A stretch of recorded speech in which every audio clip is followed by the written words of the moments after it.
This is going to begin a two-lecture sequence on social psychology, on how we think about ourselves, how we think about other people, how we think about other groups of people. We've talked a lot about the capacities of the human mind, and some of these capacities involve adapting and dealing with the material world. So we have to choose foods. We have to navigate around the world. We have to recognize objects. We have to be able to understand physical interactions.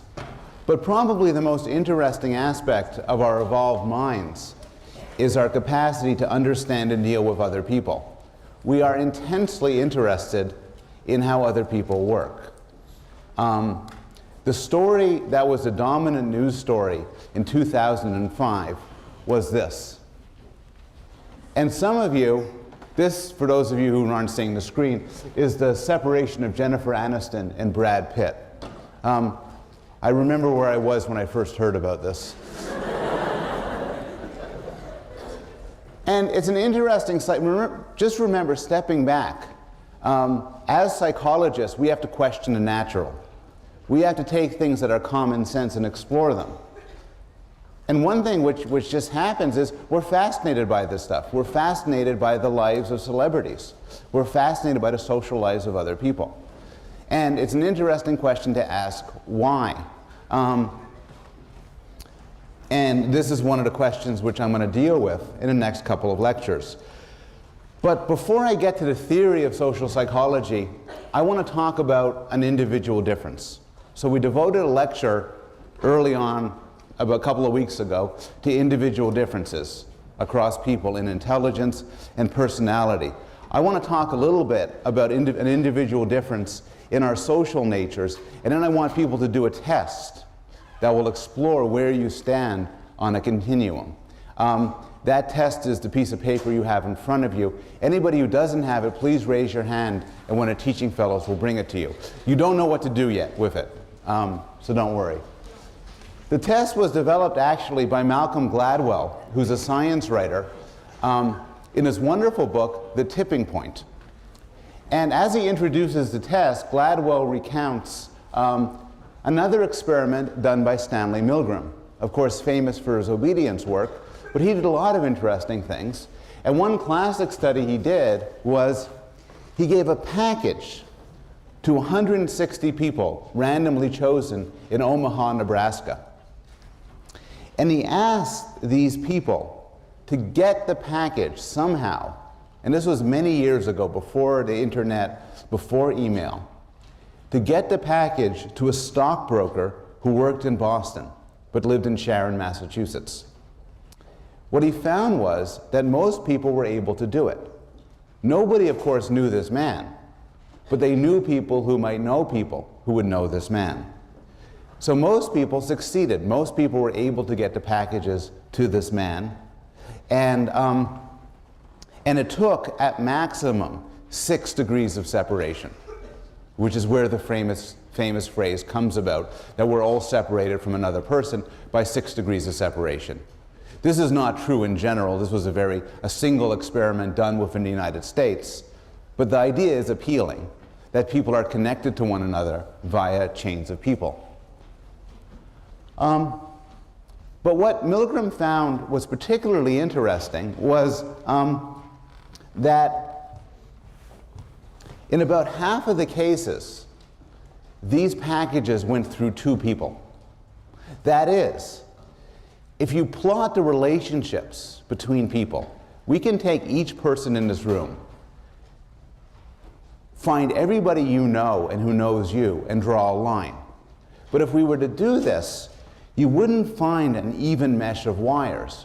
Rather, you'd find that some people are clusters. Some people are what Gladwell calls connectors. It's like air traffic. Air traffic used to be everything flew to places local to it, but now there's a system of hubs. Chicago O'Hare, for instance, or Newark, where planes fly through. Some people are hubs. Some people are the sort of people who know a lot of people. Some people in this room might be hubs, and it is not impossible to find out. The piece of paper you have here is 250 names chosen randomly from a Manhattan phone book. They capture a range of ethnicities, different parts of the world, different national origins. Here's what I'd like you to do, and I'll give about 5 minutes for this. Go through these names and circle how many people you know. Now, the rules of this are, to know somebody, you have to, they have to know you back. So, so if it's a celebrity, well, here, one of the names here is Johnson. Now, I've heard of Magic Johnson, but Magic Johnson has never heard of me, so I cannot circle it. On the other hand, our department chair is Marcia Johnson. She has heard of me, so I could circle it. Go through and circle it. Circle all the people you know who know you. Those are the people you're connected to. If you know more than one person with the same last name, circle it twice. If you don't have this piece of paper and you want to participate, please raise your hand and one of the teaching fellows will bring it to you.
I'm going to talk a little bit more about this while people go through this.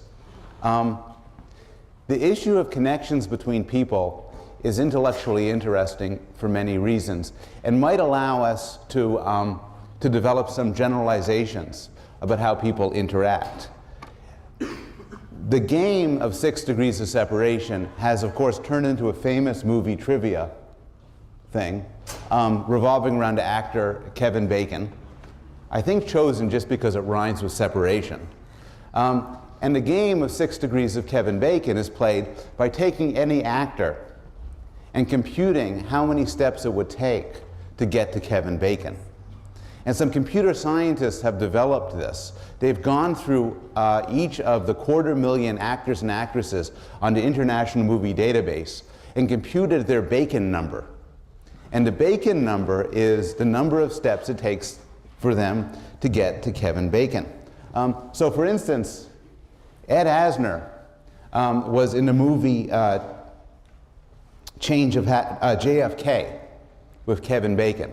So Ed Asner has a Bacon number of 1. Elvis Presley was in the movie Change of Habit with Ed Asner. And that's his closest connection to Kevin Bacon. So Elvis Presley has a Bacon number of 2. It turns out that if you look at the 250,000 people on the movie database and compute their Bacon number, the average Bacon number is 2.8. That's how many steps your average person is away from Kevin Bacon. You could then, for any actor or actress, compute the most connected one. So the most connected one would be the one for whom the 250,000 are on average the most connected to. And the answer of the most connected actor or actress is reasonably surprising. Does anybody want to guess?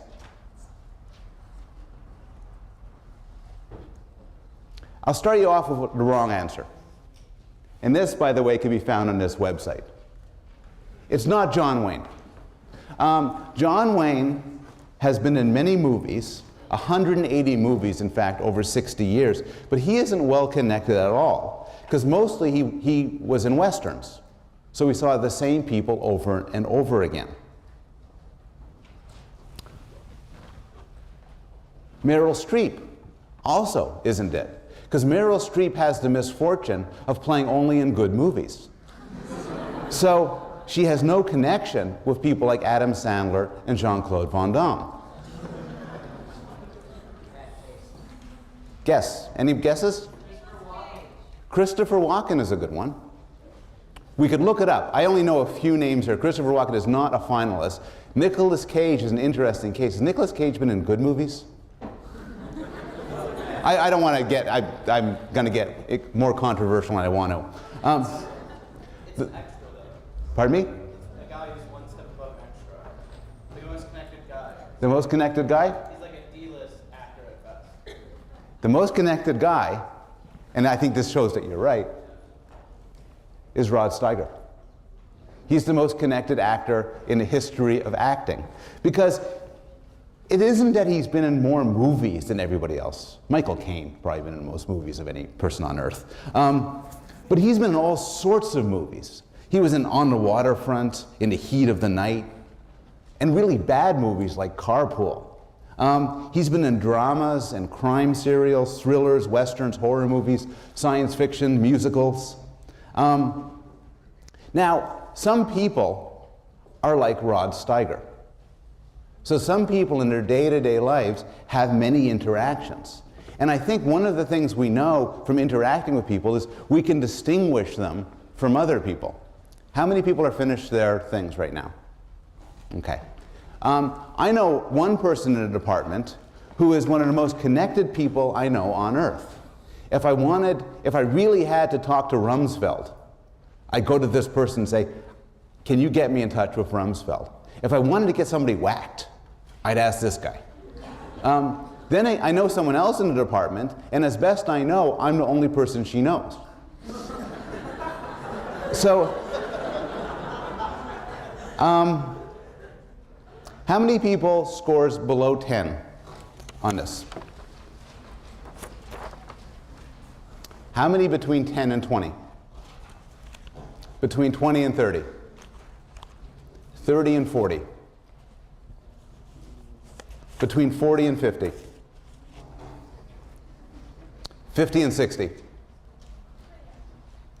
How many people scored above 60? Anybody above 60? Gladwell's done this in a lot of places. The average is 21 among a college crowd. Some people score as high as over 100. The older you are, the higher you tend to score.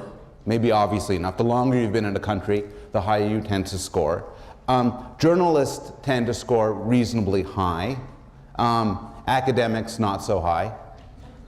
But what Gladwell points out is some people have the gifts. Some people are more social than others. And this connects in all sorts of interesting ways. The issue of connection has social factors. And it's one answer that sociologists give for why it's good to go to Yale. So, one answer is, well, because of the great intellectual benefits. Put that aside. Let's be more cynical here. Another answer is that you develop powerful friends. And that's closer. But the interesting answer sociologists come to is, it's not so much you develop powerful friends. Rather, you develop powerful acquaintances. Through Yale, you know a lot of people. And they don't have to be your close friends, but they're acquaintances. And sociologists point out that for a lot of aspects of your life, like getting a job, acquaintances matter. Connections matter. And the connections you establish by going to a place like Yale hold you in good stead for the rest of your life, above and beyond any intellectual qualities that this place may offer. Here's what we're going to do for next lecture and a half, 2 lectures. We're first going to talk about the self, then we're going to talk about the self and other. Basically, differences between how we think of ourselves and how we think about other people. Then we're going to talk exclusively about how we think about other people, and then we'll talk about how we think about groups, like Harvard students, or gay people, or black people. I'll start with my favorite finding of all time. And this is about the self. And this is about the spotlight effect. So, my mornings are often rushed because I have 2 kids, so I get up, and sometimes I don't set the alarm, and I get up late. I stagger out of bed, I wake the kids, I greet the servants, I get ready. I make breakfast, I run out of the house, and then usually around 3 o'clock somebody points out, in one case a homeless man, that I have a big glob of shaving cream in my ear. Or it's because I neglected to actually look in the mirror while I shaved. Or I once been to a party and I found my shirt was misaligned. Seriously misaligned, not one button, but anyway. So I feel when this happens, I'm very mature, and I basically feel this is the end of the world. This is humiliating, and everybody notices. And so the question is, how many people notice when something happens? And the spotlight effect, well, before talking about my favorite experiment ever, there's an episode of The Simpsons that provides a beautiful illustration of the spotlight effect. And then it has a beautiful illustration of psychological testing. So I'll give you them quickly, one after the other. So Tom Gilovich, a social psychologist, was interested in the question of the spotlight effect, which is when we wear a pink shirt to work, shaving cream in our ear, whatever, do we systematically overestimate how much other people notice? He did a series of experiments, and in one experiment, what he did was he got in subjects, standard intro psych drill, and said, I want you to wear a t-shirt for the next day, and I want it to have a picture on it. And he got them to wear t-shirts that had pictures on it that were the most embarrassing pictures that they could have on it. It turns out that if you ask people, what's the worst picture to have on a t-shirt that you're wearing, the number 1 answer is Hitler, tied with Barry Manilow.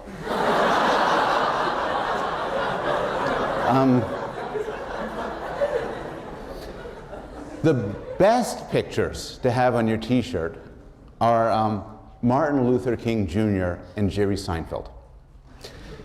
It turns out that people, and then he had them go about their day and asked them, how many people noticed your t-shirt? And then the psychologists went around and they asked the people, how many of you noticed this person's t-shirt? And it turned out they got it wrong by a factor of about 2. They thought, say 100 people noticed, but 50 people noticed. And across study after study after study, Gilovich and his colleagues have found support for the spotlight effect, which is that you believe that people are noticing you all the time, but they aren't. They're busy noticing themselves. And this is actually a useful thing to know. Gilovich got interested in this because he's interested in the psychology of regret. And it turns out that if you actually ask dying people, or really old people, basically, what do you regret from your life? They regret the things, as a rule, that they didn't try. But when you ask them why they didn't try it, the answers tended to be, I would look silly. And it turns out, interesting to know, that people just don't care as much as other people think you are. You can take that as good news or bad news, but the spotlight is not on us as much as we think it is. There's a second effect Gilovich discovers called the transparency effect. And the transparency effect is quite interesting.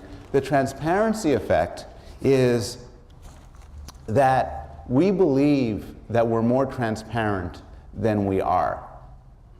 I need somebody up here who thinks that he or she is a bad liar.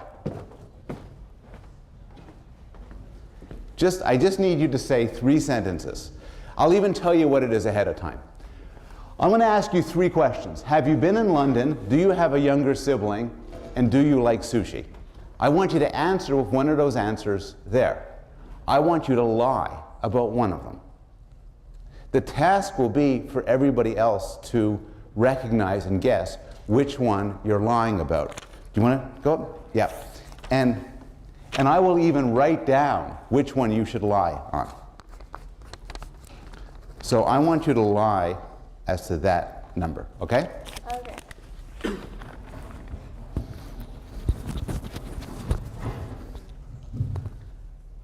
Have you ever been in London?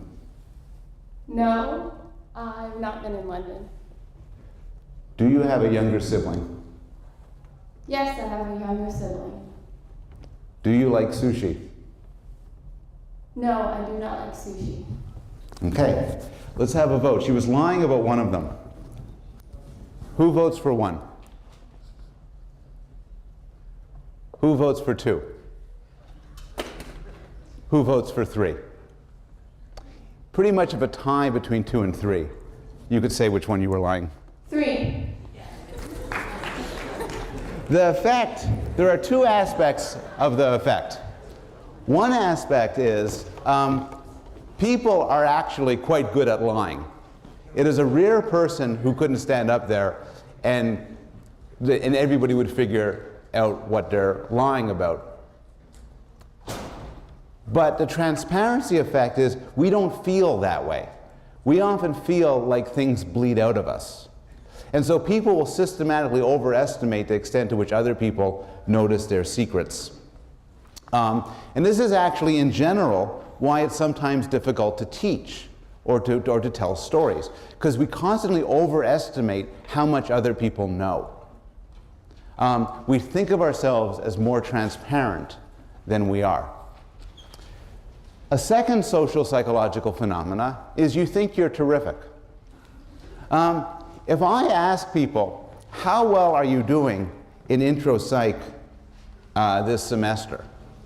And I asked you to give yourself a percentage rating relative to the rest of the class, then if everybody was accurate, or at least not systematically biased, the number should add up to 50%. I mean, roughly half of you are doing better than average, and roughly half of you are doing worse than average.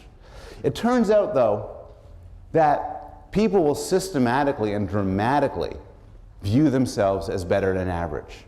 They will view themselves as better than average when asked how good they are as a student, as a teacher, as a lover, and particularly as a driver.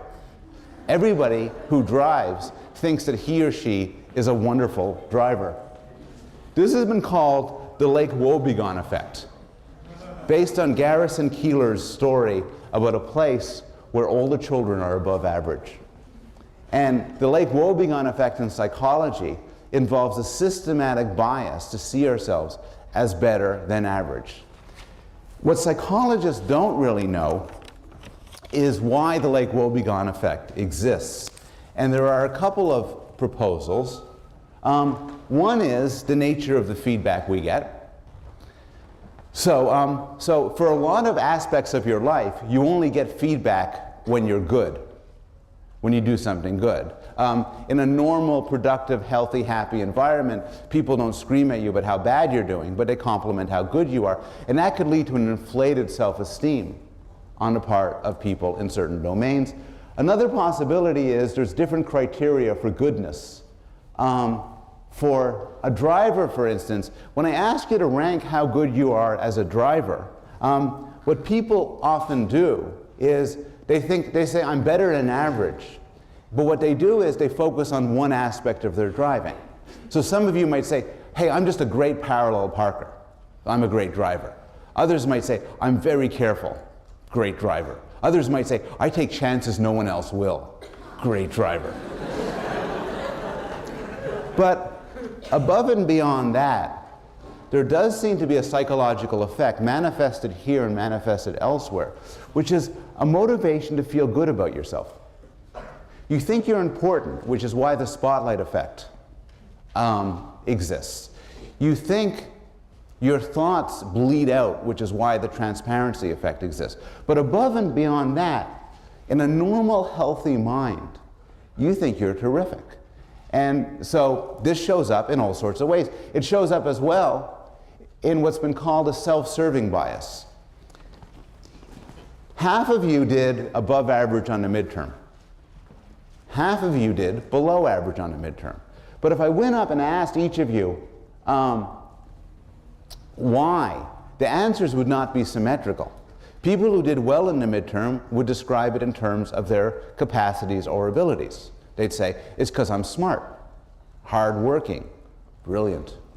People who did poorly would say, the midterm was unfair. I was busy. I have better things to do with my time. Professors as well. When people get papers accepted, it is because the papers are brilliant.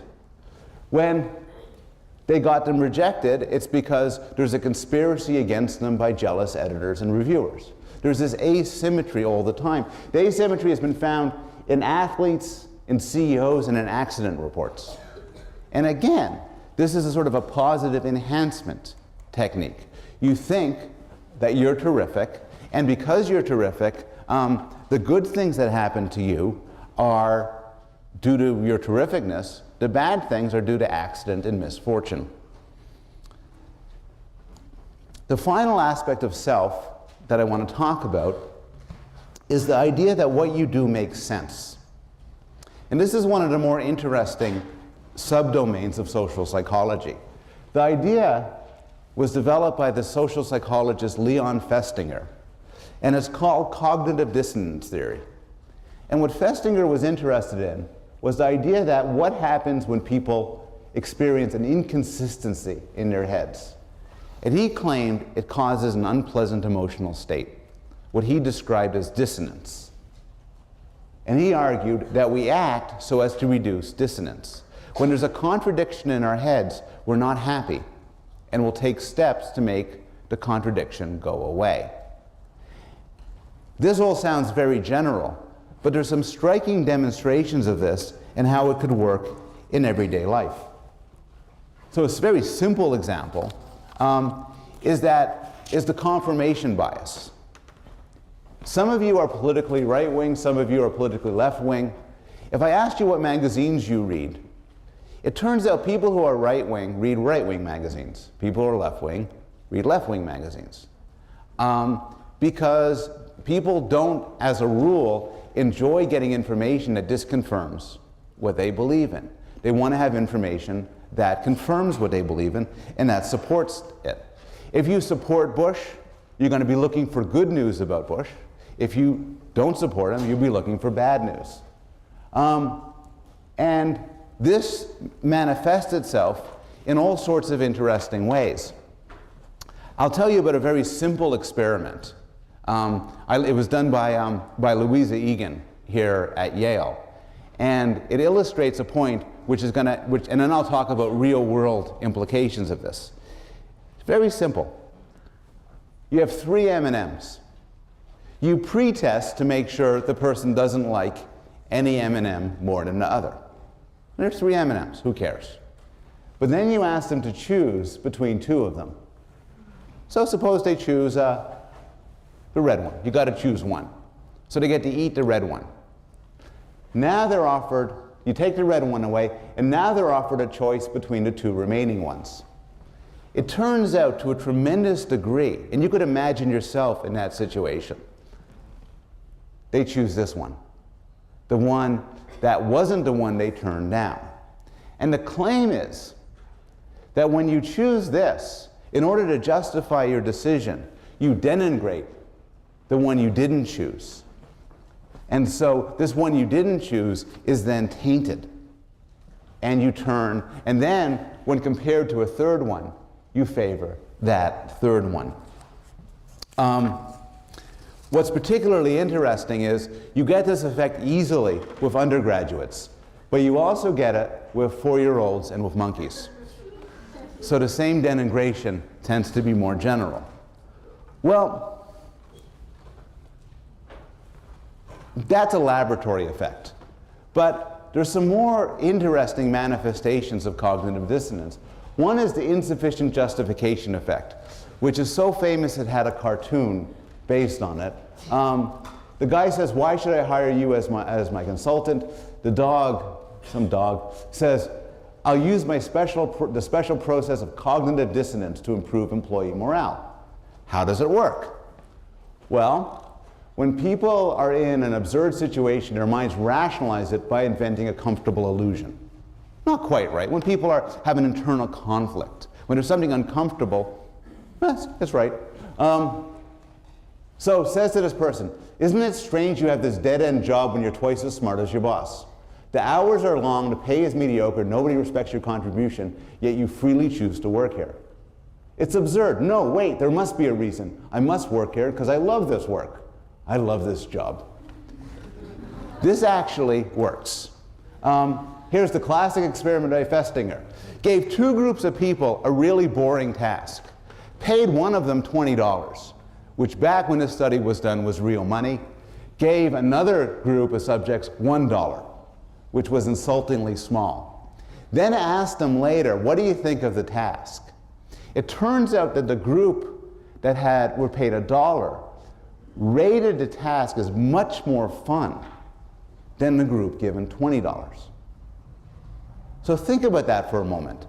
You might have predicted it the other way around. The $20, wow, well, $20, I must have enjoyed it because I got $20. But in fact, the logic here is the people with $20, when asked, "What do you think of the task?" could say, "It was boring. I did it for $20. The people paid $1 were like the character in the Dilbert cartoon. When paid $1, they said, "Well, I don't want to be a donkey. I don't want to be a sort of guy who does this boring thing for $1. Wasn't that bad, really. It's kind of interesting. I learned a lot," to justify what they did. This has a lot of real-world implications. Festinger did a wonderful study with people, a group of people, and he wrote this up in a book called When Prophecy Fails, who were convinced that the world was going to end. So they went on a mountain and they waited for the world to end. They had a certain time and date when the world was going to end. He hung out with them, and then the time passed, and the world didn't end. What people then said, and this is what he was interested in, so people's predictions were totally proven wrong, and they left their families, they gave away their houses, they gave away all their possessions, they lost all their money. But what Festinger found was, they didn't say, "God, I'm such a moron." Rather, they said, "This is fantastic. This shows that us going to the mountain has delayed the ending of the world. And this shows that we're doing exactly the right things. I couldn't have been smarter." And in general, when people devote a lot of energy or money or expense to something, they are extraordinarily resistant to having it proven wrong. Now, people have manipulated cognitive dissonance in all sorts of ways. And for instance, hazing. Hazing is cognitive dissonance at work. Fraternities and med schools and other organizations haze people. What they do is, when people enter the group, they humiliate them, they cause them pain, they cause them various forms of torture and unpleasantness. Why? Well, because it's very successful at getting somebody to like the group. If I join a fraternity, it is also, by the way, illegal. But if I were to join a fraternity and they say, "Welcome to the fraternity, Dr. Bloom. Here, have a mint." And then we have good time and everything, I'm thinking, okay, sounds like a fun idea. But if I join a fraternity and they pour cow poop on my head and make me stand in the rain for a month wearing pantyhose while they throw rocks at me, I then think afterwards, God, I went through a lot of stuff to get into this fraternity. It must be really good. And in fact, hazing through cognitive dissonance draws the inference that this is really, really valuable. And this is why it exists.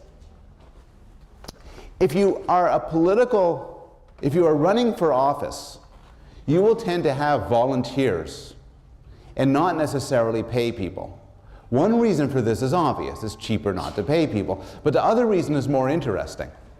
If you don't pay people, they are more committed to the cause. Again, it's cognitive dissonance. If you pay me $10,000 a month to work for you, I'll work for you and I'll think, I'm doing it for $10,000 a month. That makes a lot of sense.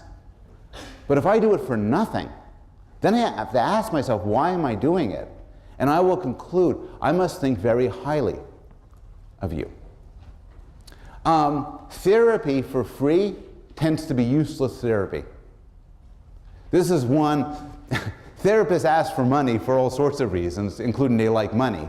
But one reason why they ask for money is, if you don't pay for therapy, you don't think it has any value. You have to give up something, so cognitive dissonance will lead you then to think that what you are giving it up for has some value, and then you establish a liking for it. Finally, cognitive dissonance shows up with children. One of the most robust and replicated findings in educational or developmental psychology is very simple. You take two groups of kids and you ask them to do something, like draw pictures. Half of the kids you reward. Maybe you give them a sticker or a toy. The other half you don't reward. Now, according to a sort of a simple-minded view of operant conditioning and behaviorist psychology, the children you reward should do it more. That's how operant conditioning works. In fact, though, the children who you reward later on think that this activity has less value, and they're less likely to do it when there's no reward present. And the idea, again, is the kids who don't get rewarded say to themselves, well, I just spent time doing it, it must have an intrinsic value. While the children who get rewarded say, I did it for the sticker, I did it for the toy, I don't care much for this. And so rewarding children has a danger, which is if you give them too much reward and too much of value for what they're doing, they will denigrate the activity. Now, we need to be careful here about what's going on. It's not simple inconsistency. So go back to this insufficient justification effect. So the dollar group rated a task as more fun than a $20 group. And it's true, each group needed a justification for lying about the task. Each group needed a justification for saying how interesting the task was. But they each had a justification. They were each doing it for money, after all. So cognitive dissonance is a little bit more subtle. It's not just that there's a clash. Rather, we adjust our beliefs to make ourselves look more moral and rational than we are. Go back to hazing. There's a perfectly good reason why I let them do all those things to me. I'm the sort of person who will let people do those things to me. The problem is, that's not an answer I could live with. So cognitive dissonance motivates me to create an answer that's more comfortable for me. An answer such as, this must be a really wonderful group with a wonderful bunch of people. And in other words, we are biased to believe that we are terrific. So to sum up, there are three main findings about you that come out from social psychology. One is, you believe everybody notices you, even when they don't. You're the hero of your story. The second one is, you're terrific. You are better than average in every possible way, each one of you. And finally, what you do makes sense. If it doesn't make sense, you'll distort. If it doesn't make sense, or more to the point, if it's something that you do that's foolish or makes you look manipulative or cheap, you'll distort it in your head so that it does make sense. I want to move now to how we think about self and other, how we think about ourselves relative to how we think about other people. And this brings us to the notion of attribution. So an attribution is a claim about the cause of somebody's behavior. And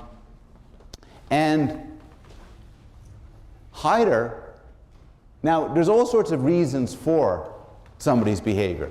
Suppose you insult me, or suppose you're very kind to me. I could say you're a kind person, or you're a rude person.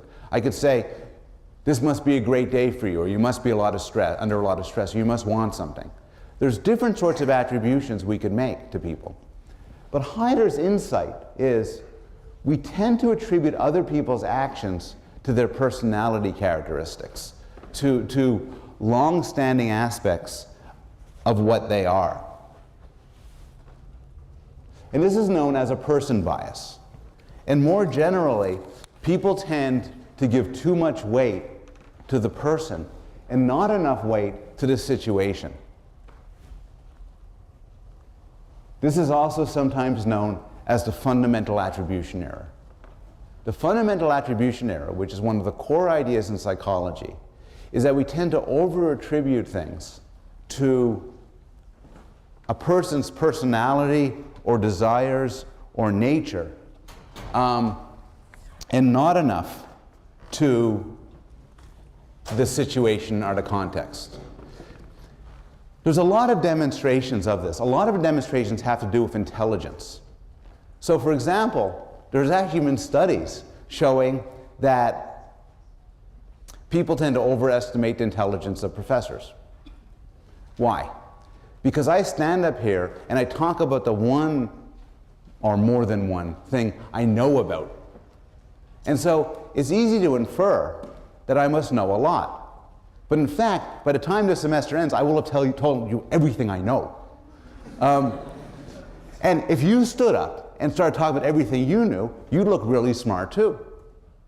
The best study to show this is a quiz show study, which is you take two people and you flip a coin. And one of them is the quiz master. And the quiz master gets to ask questions, any question he or she wants. And the other person has to answer the questions. And if they play seriously, the quiz master is going to destroy the other person. You know, what was my dog's name? Well, I don't know. What's the capital of the city in which I was born? Oh, I don't know.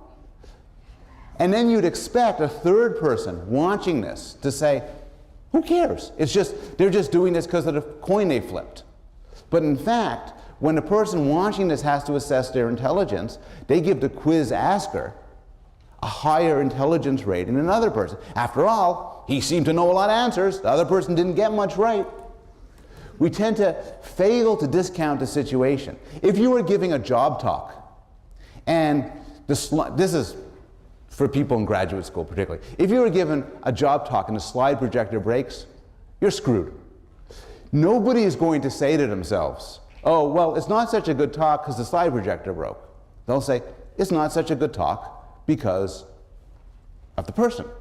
Somebody could give a talk and we could throw Smarties at them the whole time, and then other people would say, the person looked kind of upset during the whole talk. I wonder, they seem like a nervous type. This can be taken to extremes, and the biggest extreme is the case of actors. Which is, if there's ever a case, anybody know who this is, the actor? Have none of you been alive in 1950? This is Robert Young. Does anybody know the part he plays?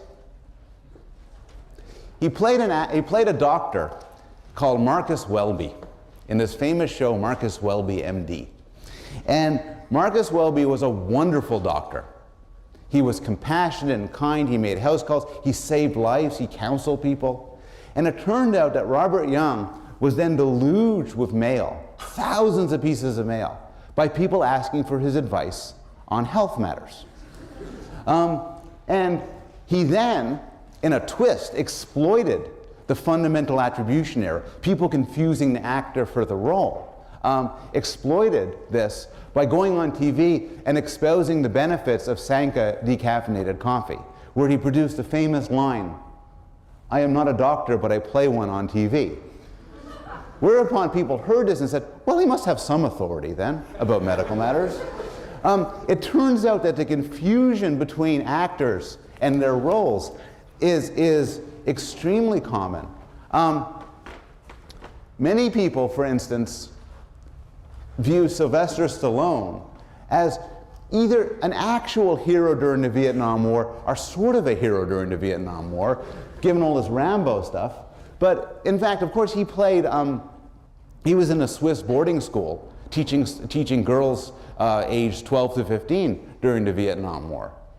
But it doesn't seem that way because the role infects how we think about the person.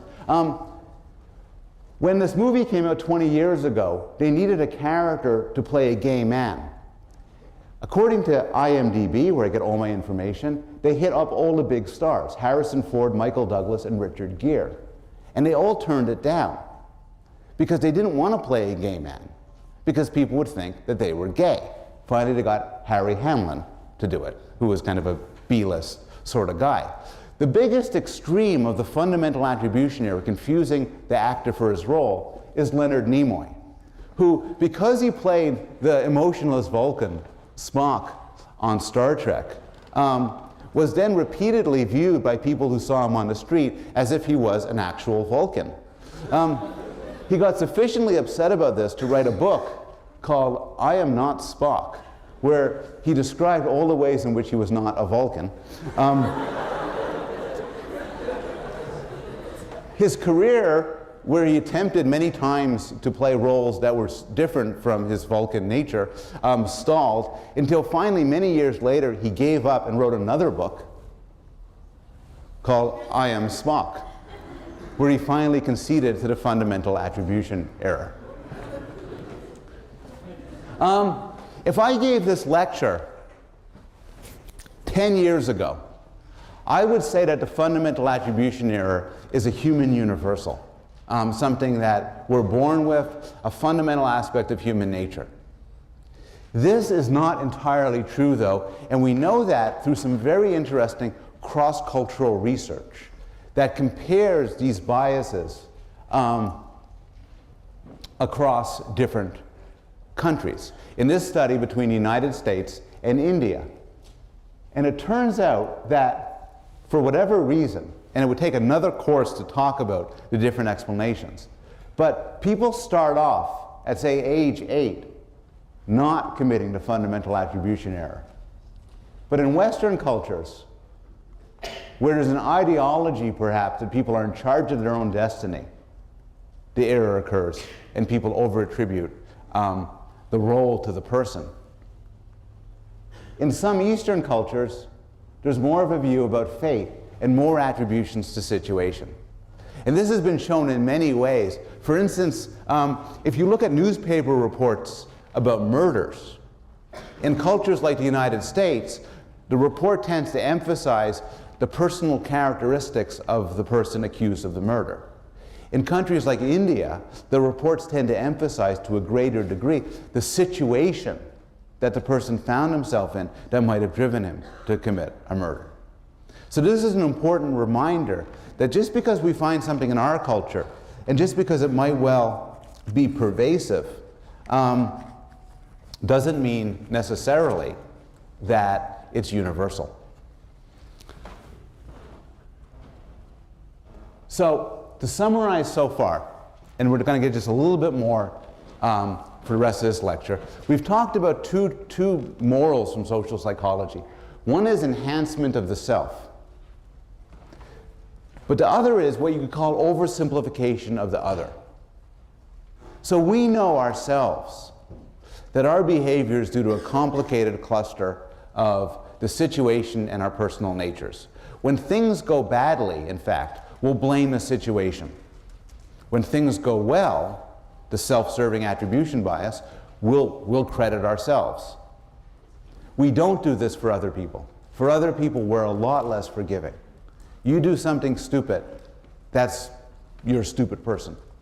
I do something stupid, it's an off day. And so you have this difference between how we think about ourselves and how we think about other people. Let's talk a little bit about what we think about other people and start by talking about why we like other people. And here I'm going to some extent, go over material that was raised earlier in the course in Peter Salovey's wonderful lecture. So some of this, our liking of other people, is obvious. And we talked about it in Dean Salovey's lecture. We talked about it when we talked about sexual attractiveness. We like people who are honest, who are kind, who are smart, who are funny. But study after study finds more fundamental processes are also at work. And here's a list of 3 of them. One is proximity. We tend to like people who we're close to, physically, who we are physically and spatially close to, who we spend a lot of time with. In one study, they looked at a housing project in Manhattan, and they asked people where their best friend was. And 90% of them said, my best friend's in the same building as me, and 50% of them says the same floor. Ask yourself, who's your best friend at Yale? For how many of you is it somebody in your same college? Okay. How many in a different college? So call it a tie, but then there's a lot more colleges that aren't yours than the one. How many of you would you say your best friend is somebody you're currently on your same floor? Yeah. If you were going to marry somebody from this class, it is the person you were sitting next to.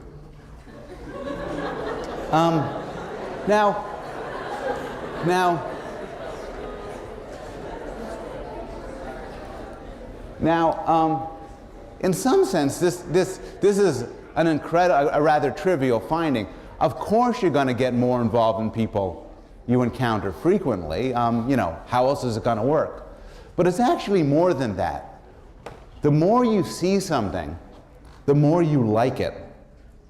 And this is sometimes known as the mirror exposure effect. The mirror exposure effect is simply seeing something makes it likable, perhaps because it becomes comfortable and safe. In one study by James Cutting, Cutting taught an Introduction to Psychology course, and before each lecture, he'd flash pictures on the screen. He'd have a screensaver showing pictures on the screen, paintings. And wouldn't say anything about them. People would sit down, look at them while they prepared their notes. At the end of the semester, he then asked people to rate different pictures as to how much they liked them. And even though people had no memory of seeing one or versus the other, they tend to like the pictures more that they had seen before. They were somehow familiar and somehow more likable. If I showed you a picture of yourself versus a mirrored image of yourself and asked which one you'd like more, the answer is very strong. You'd like your mirror image more, because the mirror image is what you tend to see from day to day. If I showed your best friend a picture of you versus a mirror image picture of you, your best friend would say he or she likes the picture more, because that corresponds to what he or she sees each day. Familiarity is itself a desire for liking, a force for liking. Similarity, we like people who are similar to us. Friends tend to be highly similar to one another. So do husbands and wives. Now, to some extent, similarity is hard to pull apart from proximity. So the fact that you're similar to your friends at Yale might just be because you're close to your friends at Yale, and people who are at Yale tend to be fairly similar to one another. But there's a lot of evidence that similarity above and beyond proximity has an effect on attractiveness and on liking. Similarity predicts the success of a marriage, and through a phenomena people aren't exactly sure about, couples become more and more similar over the course of a relationship. Finally, people like good-looking people. People like attractive people. Physically attractive people are thought to be smarter, more competent, more social, and nicer. Now, some of you who are very cynical and or very good-looking might wonder, yes, but good-looking people like me actually are smarter, more competent, more social, and morally better. This is not a crazy response. It could be, for instance, that the advantages of being good-looking make your life run a lot easier. Teachers are more responsive to you, people treat you better, you have more opportunities to make your way through the world, you make more money, you have more access to things, and that could in turn cause you to improve your life. This would be what's known in the Bible as a Matthew effect. A Matthew effect is a developmental psychology phrase for the sort of thing where, well, as Jesus said, "For unto everyone that hath shall be given, and he shall have abundance." That means if you're good looking, you'll also be smart. "But from him that hath not shall be taken away even that which he hath." It's a long version of the rich get richer, and the poor even lose what they have. So there's a variety of studies suggesting that teachers rate attractive children as smarter and higher achieving. Adults think that when an ugly kid misbehaves, it's because they have an ugly soul. While an attractive kid, oh, that little scamp, somebody must have been bothering him. When I was in the University of Arizona, and we lived next, and all I remember in my neighborhood is we lived next to this little boy, and his name was Adonis. Cute kid, but come on. Also, in mock trials, judges give longer prison sentences to ugly people. That's the Matthew effect. Those who hath little get even that taken away and thrown into prison.